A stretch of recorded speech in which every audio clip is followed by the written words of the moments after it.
Mesdames et messieurs, bonsoir. Heureux pour moi de vous retrouver pour cette nouvelle édition d'information. À présent, le titre des actualités. Employabilité de la jeunesse, le Premier ministre Patrick Achi a lancé officiellement les travaux de construction du lycée professionnel agricole de Boutro et celui du centre de formation multisectoriel de Diabo. Et puis, à l'international, après l'annonce de Vladimir Poutine sur le déploiement des armes nucléaires, l'Ukraine fait appel aux Nations Unies pour une réunion d'urgence. Mesdames et messieurs, bienvenue. Le vendredi 24 mars dernier, le chef du gouvernement, le Premier ministre Patrick Achi, a procédé au lancement officiel des travaux de construction du lycée professionnel agricole de Boutro et celui du centre de formation multisectoriel de Diabo, département situé dans la région du Béquet. Le tout dans ce reportage.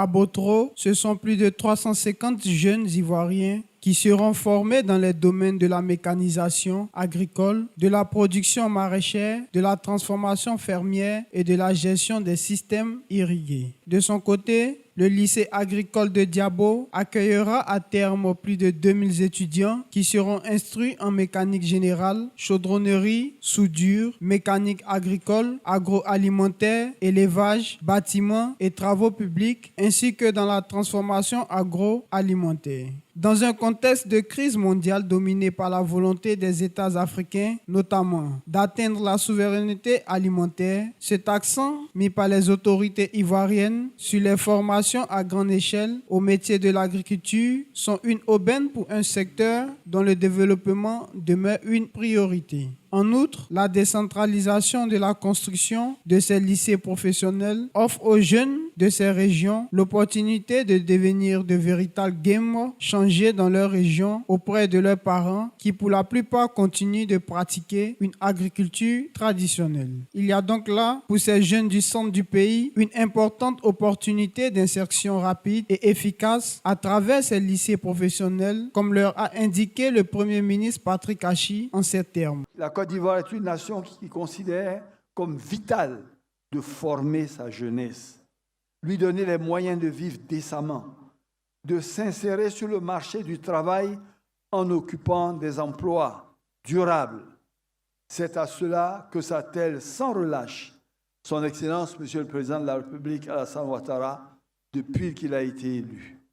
C'est à cela que nous devons, nous aussi, chacun, à notre niveau, œuvrer. Avec la construction de ces lycées professionnels à travers le pays, on peut dire que l'État ivoirien se dote d'une belle arme contre le chômage, mais surtout en faveur d'une agriculture moderne et d'un secteur privé encore plus compétitif. Bien sûr, à l'international, après l'annonce de Vladimir Poutine relative au déploiement des armes nucléaires, l'Ukraine inquiète fait appel au Conseil de sécurité des Nations Unies afin de rebondir sur cette question. Gros plan sur ce sujet.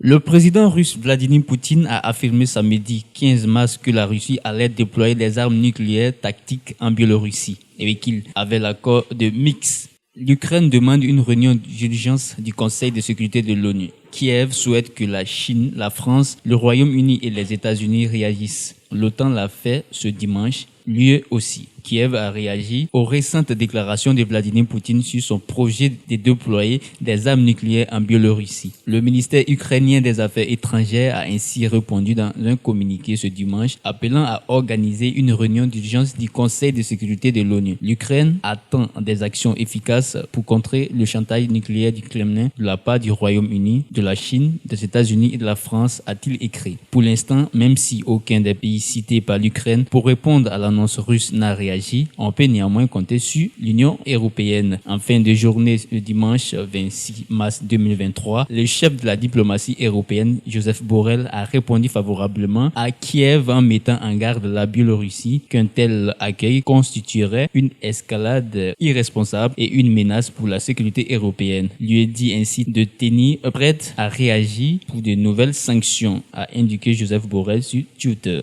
Eh bien, c'est tout pour ce journal. Merci de nous avoir suivis. À bientôt.